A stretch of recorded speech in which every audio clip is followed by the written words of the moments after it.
Yo. So you might notice today we're on a different lens and the microphone is up in my grill. Let's try something new. So my question today is, does BPD get better with age? And I have aged through the process of BPD, so I have a small understanding. So let's jump straight into it. There's two sides of the story, but the first is definitely yes. As you grow up and grow older, you'll watch more videos and you will educate yourself, much like you're doing now, on experiences and things to do with the personality disorder. As you get more educated, naturally you can understand yourself more. And because of this, it's not that the emotions become less, it's that you understand where they're coming from more, and that softens the blow. You would have been through a lot more. The more that you live, the more that you experience. And like I said previously, BPD doesn't go away. You just understand it more as you go through life. So the blow becomes less and less. That's not to say that the high and the low experiences don't happen, but they just become less frequent.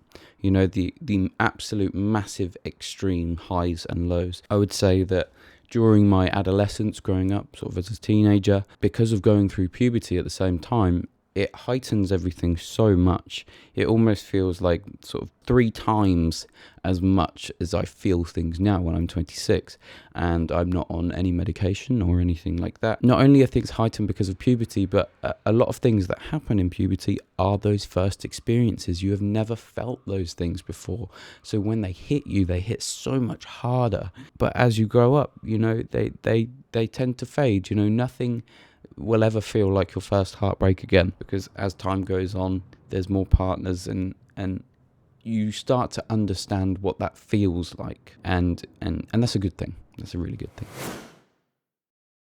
A good thing to ask yourself after any sort of experience that you felt was intense or meant something to you. Always ask yourself the question of, what lessons have I learned? What have I learned from this, whether it be a good or a bad sort of situation? What can I take from it that will lead me down a path of making a different decision if this was to happen again, or if I were to be faced with a similar situation? How would I then navigate that to come out with a better outcome? Because if you can sort of piece apart without being incredibly self-critical or anything like that, and actually just see it for what it is, you know, not living in the past, but using it as a tool to actually be able to help us move forward. Because if we can use these sort of negative situations for a positive outcome is the option. Listening to the good voice. I don't know if you are the same, but I have an internal monologue. Sometimes it feels like I have a devil and an angel on my shoulder, and sometimes they squabble. And the devil's there yapping away and saying all this negative stuff, but the angel every now and again fights back, and he does just enough to keep me feeling positive.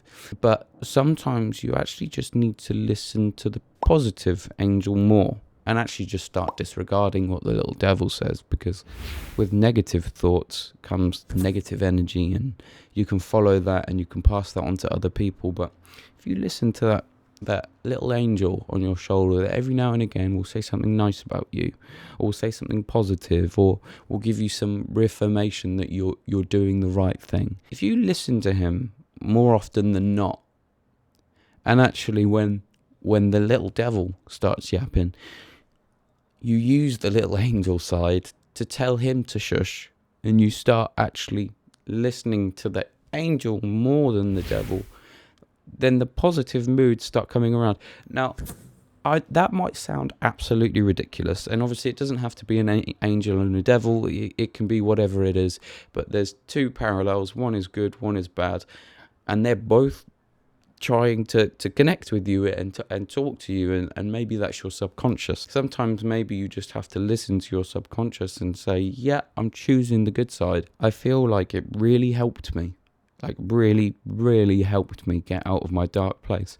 And you might ask the question of, how do I do that? You know, it's, you could say it easily, but how do I do it? And the answer is, I don't know. I can't tell you. But what I will tell you is, it's about mindset and self-belief. You can convince yourself of almost anything. It's like acting. It's so close to acting, where in acting, people don't pretend to feel things, they genuinely feel things. So if you see someone that's sad or angry or jealous or whatever it may be, those are genuine, true feelings. The actors have trained themselves to convince their brain that they are actually feeling that thing.